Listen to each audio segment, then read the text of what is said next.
তুই একদম চিন্তা করিস না, সব ঠিক হয়ে যাবে। হ্যাঁ, আমরা আছি তো তোর সঙ্গে, চিন্তা করিস না রে মা। তুই শুধু শান্ত হ মা, শান্ত হ। শান্ত হ মা, তুই নিশ্চয়ই কিছু ভুল বুঝেছিস। বীর তেমন কিছু করতেই পারে না। বীর কি না করেছে তোর জন্য, ও এত কিছু করেছে যে আমরা তোর নিজের বাবা মা হয়েও করতে পারিনি রে মা। নিজের ফ্যামিলির বিরুদ্ধে গিয়ে বাবা মার কথা না শুনে বাড়ি ছেড়েছে, তোর জন্য সবার সঙ্গে লড়াই করছে। তোর নিশ্চয়ই কোথাও একটা ভুল হচ্ছে।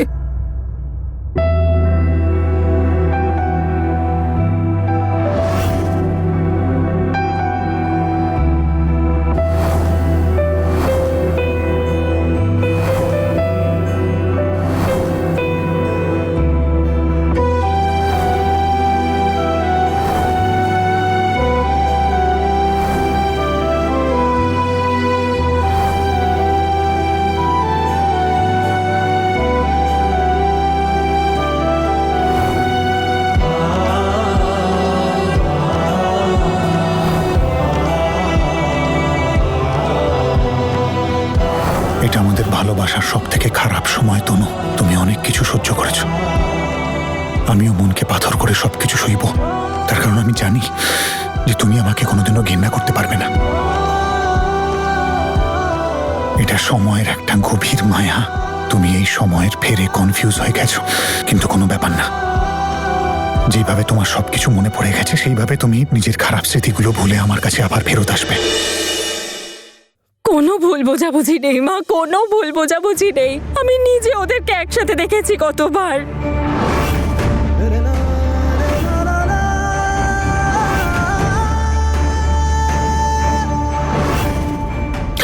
আর এটা তো আমরা সবাই জানি যে বীর শুধুমাত্র জেসমিনকে ভালোবাসে। আর আমার এতে কোনো প্রবলেম ছিল না মা। আমি তো ওদেরকে একসাথে রেখে নিজে চলে গিয়েছিলাম। আমি তো ওদের সব দোষ ক্ষমা করে দিয়েছিলাম, কিন্তু এই ভুলটা কখনো ক্ষমা করব না। ওরা আমার সন্তানকে শেষ করেছে।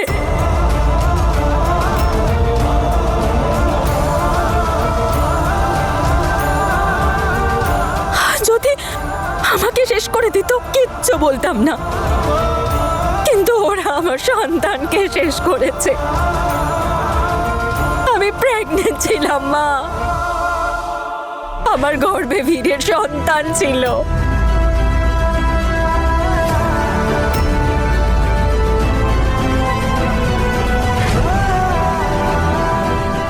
আর ওরা দুজন তাকে শেষ করে দিয়েছে। আমি বীরকে কখনো ক্ষমা করবো না মা, কখনো ক্ষমা করবো না। ঘেন্না করি আমি ওই মানুষটাকে।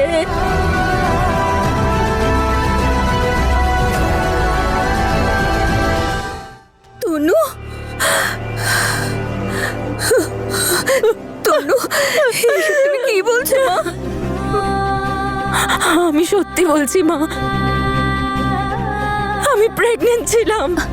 ওরা আমার সন্তানকে শেষ করে দিয়েছে, শেষ করে দিয়েছে।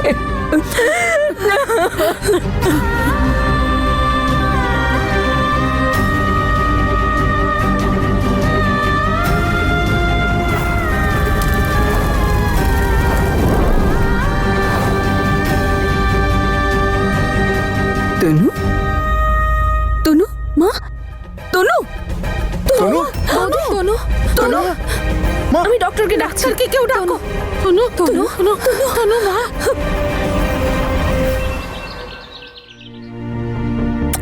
বস। আয় বস। তুই ভালো আছিস তো? তোমরা আগে আমাকে এটা বলো তো যে বাবা ফোন করেছিল। বাবা তোমাদের জানিয়েছে যে তনুর এখন কি অবস্থা, ও শরীর কেমন আছে? ওপরওয়ালার অনেক কৃপা যে আমাদের তনু ভালো আছে। ও সব কিছু মনে পড়ে গেছে।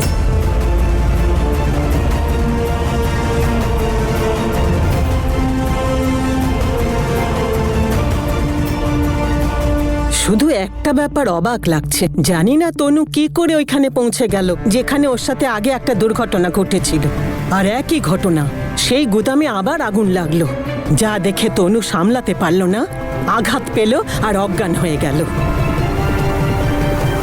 আর যখন জ্ঞান ফিরেছে না, ও একেবারে আগের মতো সব মনে পড়ে গেছে। সত্যি সত্যি ঠাম্মি, যাক বাবা, উপরওয়ালাকে অনেক অনেক ধন্যবাদ। আচ্ছা, তোমাকে সব কে বললো ঠাম্মি? আরে আমার ছেলে আবার কে, বলছিল ডাক্তারের সাথে কথা হয়েছে, মনে হয় কিছু সমস্যা দেখা দিয়েছে।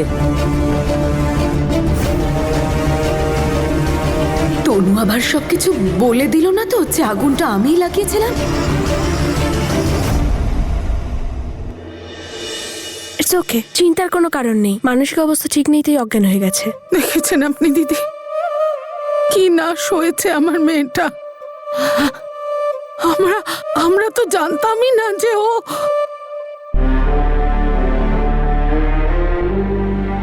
ওই দুর্ঘটনার সময় মেয়েটা প্রেগনেন্ট ছিল। কি কষ্টই না সহ্য করেছে, আমি তো ভাবতেই পারছি না। যখন জ্ঞান ফিরেছে, সবার আগে নিজের বাচ্চার কথা জিজ্ঞেস করেছে। হয়তো এই কষ্ট সহ্য করতে পারেনি মেয়েটা, সেই জন্য ওর এই অবস্থা। কি করে সহ্য করবে একজন মা তার প্রথম সন্তানকে শেষ হয়ে যেতে দেখে? আমার থেকে বেশি দুর্ভাগ্য আর কার আছে বলুন এই পৃথিবীতে? আমাদের তনু আর বীরের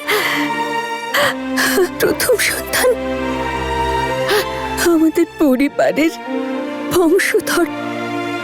কিন্তু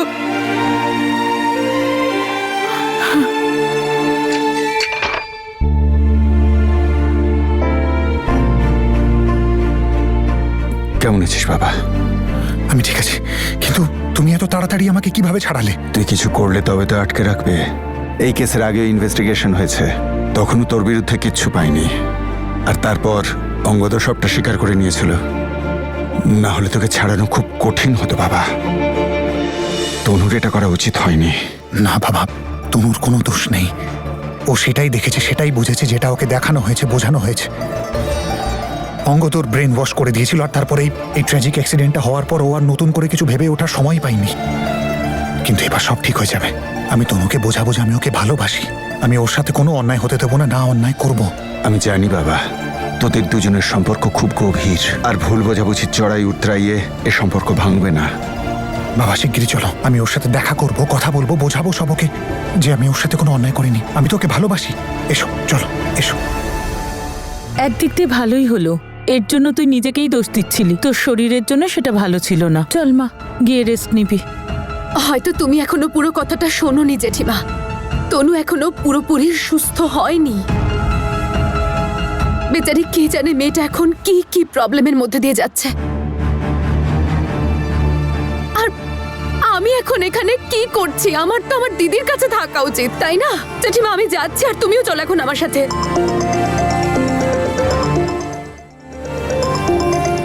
নে মা, তোর বাবা ফোন করেছে, ধর, নিজেই কথা বলে নে। হ্যালো বাবা, ঠাম্মি বলছে তনু নাকি একদম সুস্থ হয়ে গেছে, ওর স্মৃতিশক্তিও ফিরে এসেছে। এসব সত্যি নাকি গো?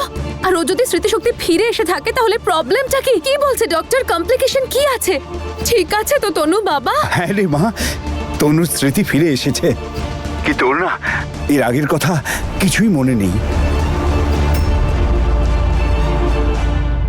মানে মানে বাবা, মানে হলো কি, ওর যে দুর্ঘটনা ঘটেছিল সেই ঘটনার আগের কথা মনে পড়েছে। আজ থেকে 9 মাস আগে ওই গোডাউনে যে আগুন লেগেছিল, তখন ও তোকে আর বীরকে বাইরে দাঁড়িয়ে থাকতে দেখেছিল। ওর ধারণা আগুনটা তোরাই লাগিয়েছিলি, কারণ তোরা তনুকে মেরে ফেলতে চেয়েছিলিস।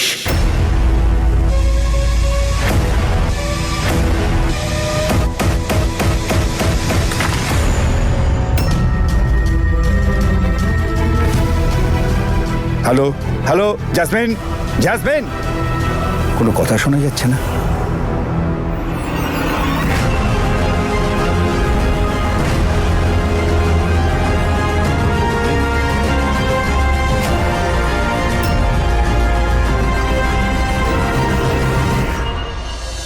মা, তুই কাঁদছিস কেন?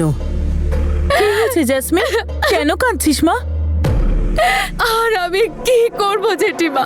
তো তোমরা শুনতে পেলে না বাবা কি বলছে? তনুর মনে হয় যে আমি ওকে মারার চেষ্টা করেছি, তাও আবার আগুনে পুড়িয়ে।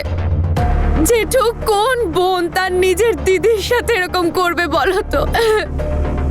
ও আমাকে সব সময় ভুল বোঝে জেঠু, আমি কি করব?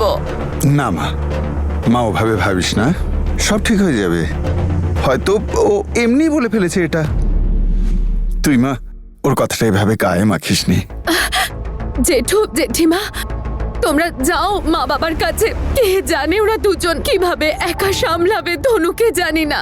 তোমরা দুজন যাও, তোমরা কেউ আমাকে নিয়ে এত চিন্তা করো না, আমি ঠিক আছে, তোমরা যাও। কি আমাকে ফোন করে জানিও, হ্যাঁ, যে তনুর অবস্থা কেমন আছে। আচ্ছা। যাও যাও তুমি, যাও যাও তোমরা।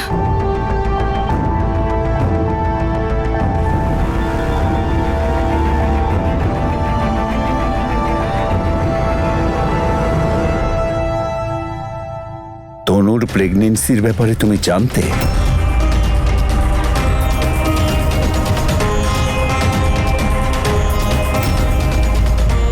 আর এত বড় কথাটা তুমি কাউকে জানানোর প্রয়োজনও বোধ করনি। আর দুর্ভাগ্যবশত ওই আগুন থেকে আমি তো বেঁচে গিয়েছিলাম, কিন্তু আমার সন্তানকে বাঁচাতে পারিনি।